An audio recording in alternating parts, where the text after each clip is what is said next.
அனைவருக்கும் வணக்கம். சற்று முன் வெளியான முக்கிய அறிவிப்பின்படி குடும்ப அட்டைதாரர்கள் அனைவரும் பயன்பெறும் வகையில் பொங்கல் பண்டிகை முன்னிட்டு பொங்கல் பரிசு தொகுப்புடன் கூடிய ரொக்க பணம் வழங்குவது குறித்து முக்கியமான தகவல் ஒன்று வெளியாகியுள்ளது.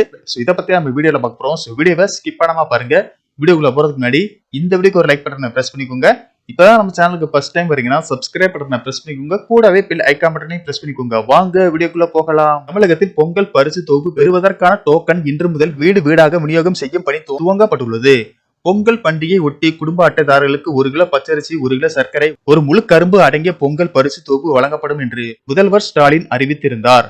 இந்த நிலையில் பொங்கல் பரிசு தொகுப்புடன் 1000 ரூபாய் வழங்க தொடர்ந்து கோரிக்கை வைக்கப்பட்டுள்ள நிலையில் இந்த ஆண்டும் பொங்கல் தொகுப்புடன் சேர்த்து ரொக்க பணம் வழங்க வாய்ப்புள்ளதாக கூறப்படுகிறது. கடந்த ஆண்டு கூட 1000 ரூபாய் ரொக்க தொகை பொங்கல் பரிசு தொகுப்பில் வழங்கப்பட்டது. கொரோனா காலகட்டத்தில் குடும்ப அட்டைதாரர்களுக்கு 2500 ரூபாய் வழங்கப்பட்டது. இவ்வாறு அடுத்தடுத்து பொங்கல் பரிசு தொகுப்பில் ரொக்கத்தொகை அறிவித்த நிலையில் நடப்பாண்டு வழங்கப்படாதது ஏமாற்றம் அளிப்பதாக பொதுமக்கள் கூறுகின்றனர். இந்த தொகை ஏழை எளிய மற்றும் நடுத்தர மக்களுக்கு பெரிதும் உதவிகரமாக இருக்கும்.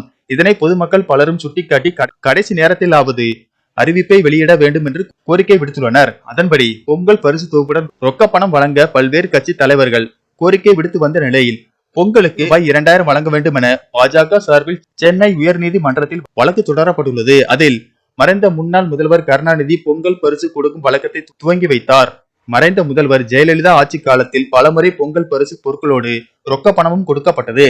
எடப்பாடி பழனிசாமி தலைமையிலான ஆட்சியில் 2020ஆம் ஆண்டுக்கான பொங்கல் பரிசு பொருட்களோடு ரூபாய் 2000 ரொக்க பணமும் கொடுக்கப்பட்டது. எனவே பொங்கல் பரிசு தொகுப்போடு இந்த ஆண்டும் பொங்கல் திருநாளை கொண்டாட ரேஷன் கார்டு அட்டைதாரர்களுக்கு தலா ரூபாய் 2000 பணத்தை பொங்கல் பரிசு தொகுப்போடு கொடுக்க தமிழக அரசுக்கு உத்தரவிட வேண்டும் என கோரிக்கை வைத்துள்ளார். இந்த மனு விரைவில் விசாரணைக்கு எடுத்துக் கொள்ளப்பட உள்ளது.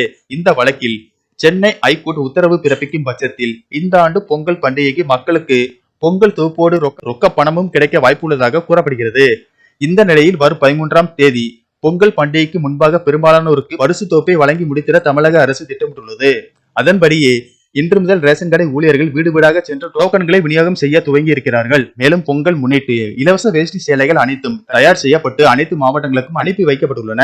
மேலும் பொங்கல் தொகுப்புடன் ரொக்கப்பணம் வழங்குவது குறித்த அறிவிப்பு இன்னும் ஓரிரு நாட்களில் வெளியாகும் என கூறப்படுகிறது.